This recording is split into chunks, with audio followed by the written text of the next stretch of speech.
La religion anglicane ne vient pas de Dieu. En effet, elle a été fondée par le roi d'Angleterre Henri VIII.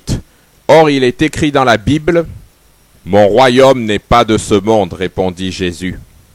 Donc, puisque le royaume de Jésus n'est pas de ce monde, ce n'est pas un monarque royal qui aurait pu fonder l'église de Jésus sur terre.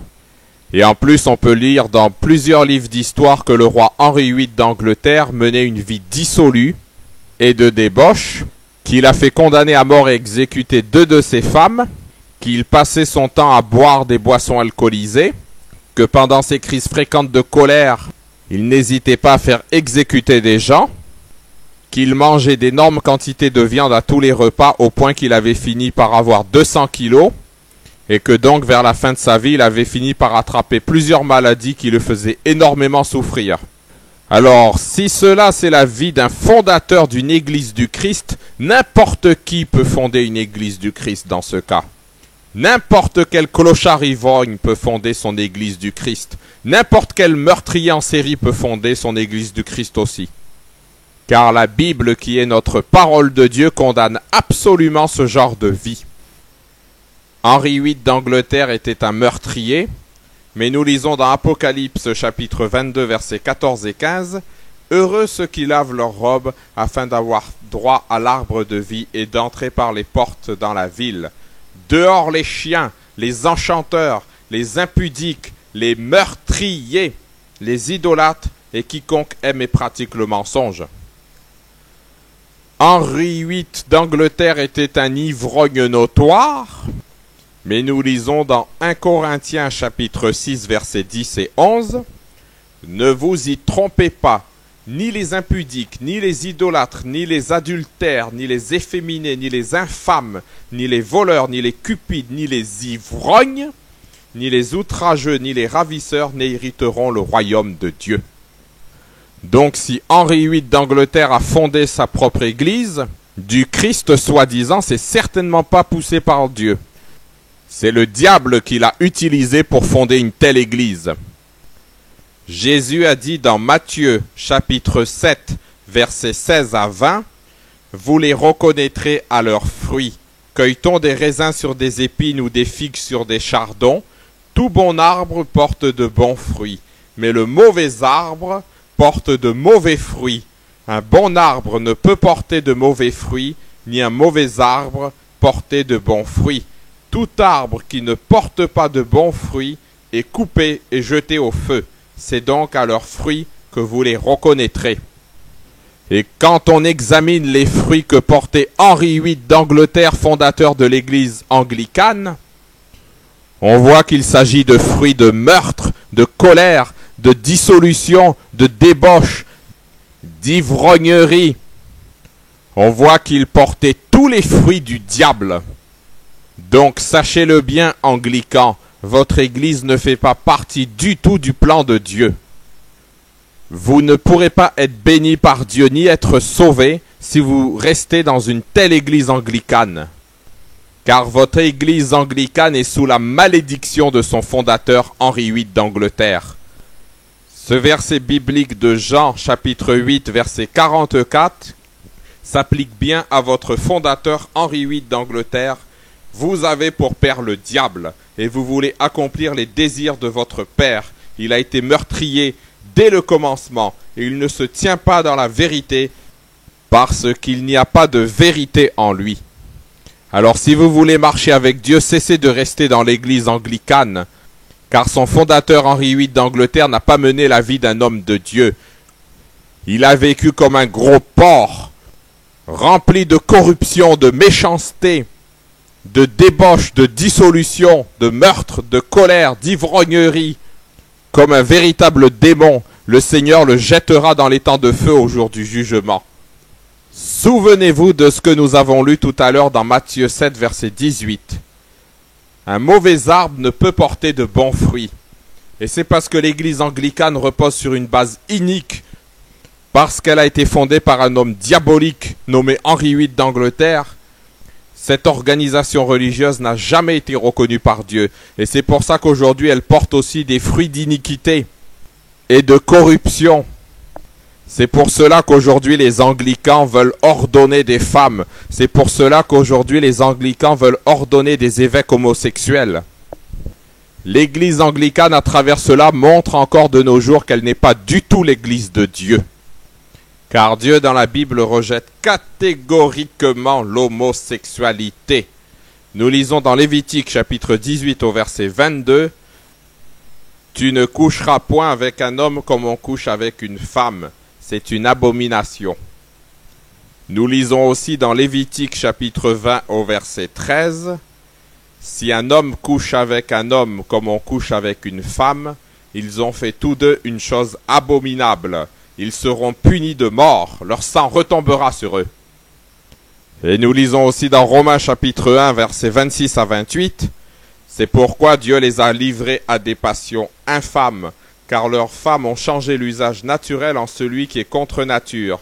Et de même, les hommes, abandonnant l'usage naturel de la femme, se sont enflammés dans leurs désirs les uns pour les autres, commettant homme avec homme des choses infâmes, et recevant en eux-mêmes le salaire que méritait leur égarement. Comme ils ne se sont pas souciés de connaître Dieu, Dieu les a livrés à leur sens réprouvé pour commettre des choses indignes. Ainsi, la reconnaissance d'évêques homosexuels par l'Église anglicane est un véritable mépris de la parole de Dieu.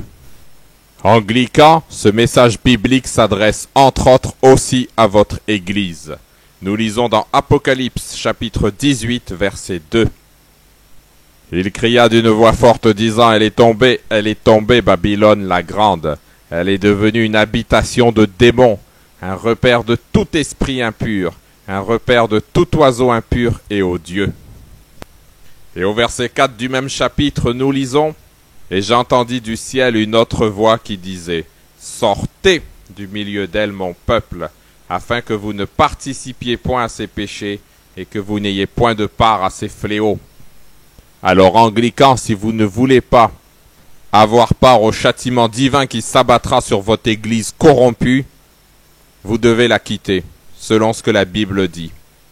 Sortez du milieu d'elle, mon peuple, afin que vous ne participiez point à ses péchés et que vous n'ayez point de part à ses fléaux.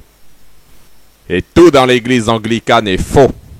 Par exemple, l'église anglicane a ordonné des femmes comme évêques, mais il est écrit dans 1 Corinthiens chapitre 14 au verset 33 et 34, comme dans toutes les églises des saints, que les femmes se taisent dans les assemblées, car il ne leur est pas permis d'y parler. Donc on le voit, le libéralisme de l'église anglicane, qui a fait que l'église anglicane a ordonné comme évêque des femmes ou des homosexuels, c'est un libéralisme qui est totalement condamné par la parole de Dieu. Les anglicans mangent du porc, mais il est écrit dans Ésaïe chapitre 66 verset 17, « Ceux qui se sanctifient et se purifient dans les jardins au milieu desquels ils vont un à un, qui mangent de la chair de porc, des choses abominables et des souris, tout cela périront, dit l'Éternel. » L'église anglicane enseigne aussi que les morts sont conscients après leur décès, mais il est écrit dans le livre biblique de l'Ecclésiaste chapitre 9 versets 5, 6 et 10, « Les vivants en effet savent qu'ils mourront, mais les morts ne savent rien, et il n'y a pour eux plus de salaire puisque leur mémoire est oubliée, et leur amour et leur haine et leur envie ont déjà péri, et ils n'auront plus jamais aucune part à tout ce qui se fait sous le soleil. Tout ce que ta main trouve à faire avec ta force, fais-le, car il n'y a ni œuvre, ni pensée, ni science, ni sagesse dans le séjour des morts où tu vas. » On le voit, tout ce que l'église anglicane enseigne est anti-biblique. Et l'église anglicane n'est pas l'église de Dieu. En effet, elle n'observe pas les 10 commandements de l'Éternel tels qu'ils ont été donnés dans la Bible. L'église anglicane a comme jour de repos et de culte le dimanche, mais Dieu a ordonné d'observer le sabbat, c'est-à-dire le samedi. Nous lisons dans Genèse chapitre 2, versets 2 et 3. Dieu acheva au 7e jour son œuvre qu'il avait faite et il se reposa au 7e jour de toute son œuvre qu'il avait faite. Dieu bénit le 7e jour et il le sanctifia, parce qu'en ce jour il se reposa de toute son œuvre qu'il avait créée en la faisant. Nous lisons dans Exode chapitre 20 versets 8 à 11. Souviens-toi du jour du repos pour le sanctifier. Tu travailleras 6 jours et tu feras tout ton ouvrage. Mais le 7e jour est le jour du repos de l'Éternel ton Dieu. Tu ne feras aucun ouvrage, ni toi, ni ton fils, ni ta fille, ni ton serviteur, ni ta servante, ni ton bétail, ni l'étranger qui est dans tes portes. Car en 6 jours l'Éternel a fait les cieux, la terre et la mer et tout ce qui y est contenu, et il s'est reposé le 7e jour. C'est pourquoi l'Éternel a béni le jour du repos et l'a sanctifié. Et il est écrit dans 1 Chronique chapitre 17 au verset 27, « Car ce que tu bénis, ô Éternel, est béni pour l'éternité. » Donc comme le sabbat a été béni par Dieu, il est valable pour l'éternité.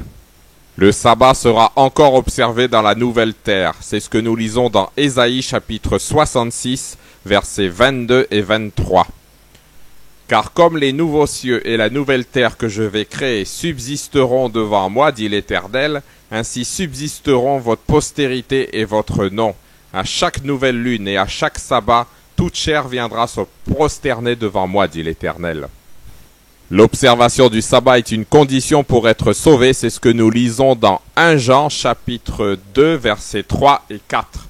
Si nous gardons ses commandements, par là nous savons que nous l'avons connu. Celui qui dit « Je l'ai connu » et qui ne garde pas ses commandements est un menteur, et la vérité n'est point en lui. L'église anglicane se prétend être une église chrétienne, mais elle ne garde pas les commandements de Dieu, elle n'observe pas le sabbat. L'église anglicane est une menteuse, et la vérité n'est point en elle. Et les anglicans ne sont pas dans l'amour de Dieu, selon ce qui est écrit. Nous lisons dans Jean chapitre 15 au verset 10, « Demeurez dans mon amour. Si vous gardez mes commandements, vous demeurerez dans mon amour. » Et dans Jean chapitre 14 verset 21, « Celui qui a mes commandements et qui les garde, c'est celui qui m'aime. Et celui qui m'aime sera aimé de mon Père. » Jésus a dit dans l'évangile de Jean chapitre 14 au verset 15, « Si vous m'aimez, gardez mes commandements. » Et si vous ne gardez pas les commandements de Jésus, c'est que vous ne l'aimez pas. Et il est écrit dans 1 Jean chapitre 5 au verset 3, « Car l'amour de Dieu consiste à garder ses commandements, et ses commandements ne sont pas pénibles. » Observer le sabbat n'est donc pas une chose pénible, selon ce qui est écrit dans Jacques chapitre 2 au verset 12. « Parlez et agissez comme devant être jugés par une loi de liberté. » La loi de Dieu, elle, au contraire, elle nous libère. Et n'oubliez pas qu'avoir la foi en Jésus ne dispense pas d'observer la loi de Dieu, selon ce qui est écrit dans Romains, chapitre 3, au verset 31. « Anéantissons-nous donc la loi par la foi? Loin de là. Au contraire, nous confirmons la loi. » Souvenez-vous aussi de ce qui est écrit dans 1 Corinthiens, chapitre 7, au verset 19. « La circoncision n'est rien, et l'incirconcision n'est rien, mais l'observation des commandements de Dieu est tout. » Donc l'observation des commandements de Dieu et du sabbat est une chose fondamentale. Si on observe toute la loi de Dieu, qu'on ne tue pas, qu'on ne vole pas son prochain, mais qu'on n'observe pas le sabbat, on est coupable devant Dieu, selon ce qui est écrit dans Jacques chapitre 2 au verset 10. Nous lisons, « Car quiconque observe toute la loi, mais pêche contre un seul commandement, devient coupable de tous. » Lisons aussi le verset 17 du même chapitre. « Il en est ainsi de la foi. Si elle n'a pas les œuvres, elle est morte en elle-même. » Donc si on dit qu'on croit en Jésus, mais qu'on n'observe pas le sabbat, notre foi ne sert de rien, elle est morte. C'est ce que nous lisons aussi au verset 20 du même chapitre. « Veux-tu savoir, ô homme vain, que la foi sans les œuvres est inutile ?» Les vrais serviteurs de Dieu, eux, ils obéissent à toute la loi de Dieu, ils gardent le sabbat, selon ce que nous lisons dans Apocalypse, chapitre 14 au verset 12. C'est ici la persévérance des saints qui gardent les commandements de Dieu et la foi de Jésus. Alors, pour faire partie des saints, il faut garder les commandements de Dieu, il faut observer le sabbat. Nous allons lire Psaume 119, versets 151 et 152. « Tu es proche, ô Éternel, et tous tes commandements sont la vérité. Dès longtemps, je sais par tes préceptes que tu les as établis pour toujours. » Et dans le même psaume, au verset 142, « Ta loi est la vérité. » N'oubliez pas, anglicans, que Dieu veut que vous quittiez votre église. Et j'entendis du ciel une autre voix qui disait, « Sortez du milieu d'elle, mon peuple, afin que vous ne participiez point à ses péchés, que vous n'ayez point de part à ses fléaux. » Apocalypse chapitre 18, verset 4. Amen. Il faut toujours se souvenir de ceci. L'Église anglicane est en abomination à Dieu parce qu'elle est fondée sur un adultère. C'est uniquement parce que le pape Clément VII refusait qu'Henri VIII divorce de sa femme Catherine d'Aragon. C'est uniquement pour cette raison qu'Henri VIII décida de fonder une nouvelle église, église connue sous le nom d'église anglicane. Selon la Bible, le pape avait raison de refuser le divorce du roi Henri VIII d'Angleterre. Nous lisons dans Luc, chapitre 16 au verset 18, « Quiconque répudie sa femme et en épouse une autre commet un adultère. » Et nous lisons dans Exode, chapitre 20 au verset 14, « Tu ne commettras point d'adultère. » Et nous lisons aussi dans Luc chapitre 18 au verset 20, « Tu connais les commandements, tu ne commettras point d'adultère. » Donc une organisation religieuse qui doit son existence à une transgression de la volonté de Dieu, il est évident que Dieu ne reconnaît pas une telle église comme étant la sienne. L'église anglicane n'a jamais été une église protestante. D'ailleurs, le roi Henri VIII d'Angleterre détestait les enseignements de Luther. Donc faites attention à l'église anglicane. Cette église qui doit son existence pour justifier un adultère, cette église qui a été fondée par un roi ivrogne et meurtrier, cette église n'est certainement pas l'église de Dieu mais celle de Satan. Elle fait partie de Babylone. Et nous lisons dans le livre biblique de l'Apocalypse au chapitre 18 versets 1 à 5 au sujet de Babylone. Après cela, je vis descendre du ciel un autre ange qui avait une grande autorité et la terre fut éclairée de sa gloire. Il cria d'une voix forte, disant, elle est tombée, Babylone la grande, elle est devenue une habitation de démons, un repère de tout esprit impur, un repère de tout oiseau impur et odieux, parce que toutes les nations ont bu du vin de la fureur de son impudicité, et que les rois de la terre se sont livrés avec elle à l'impudicité, et que les marchands de la terre se sont enrichis par la puissance de son luxe. Et j'entendis du ciel une autre voix qui disait, sortez du milieu d'elle, mon peuple, afin que vous ne participiez point à ses péchés et que vous n'ayez point de part à ses fléaux, car ses péchés se sont accumulés jusqu'au ciel et Dieu s'est souvenu de ses iniquités. Donc selon la Bible, le devoir des enfants de Dieu est très clair. Ils doivent sortir de l'église anglicane.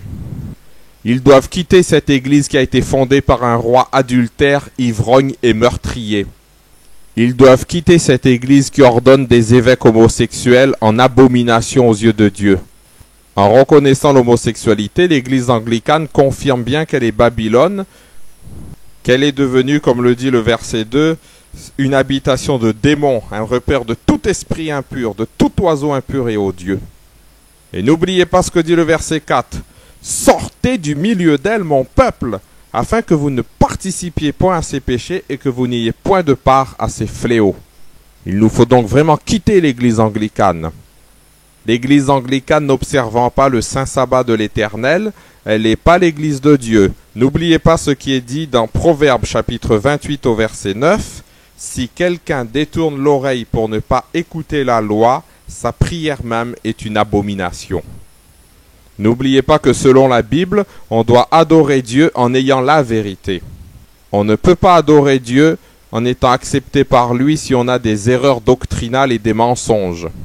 Nous lisons dans Jean chapitre 4 au verset 23 et 24, « Mais l'heure vient, et elle est déjà venue, où les vrais adorateurs adoreront le Père en esprit et en vérité, car ce sont là les adorateurs que le Père demande. Dieu est esprit, et il faut que ceux qui l'adorent l'adorent en esprit et en vérité. » Amen. Pour conclure, nous allons relire au sujet de l'église anglicane le verset d'Apocalypse 18, verset 4. « Et j'entendis du ciel une autre voix qui disait, « Sortez du milieu d'elle, mon peuple, afin que vous ne participiez point à ses péchés et que vous n'ayez point de part à ses fléaux. » Amen.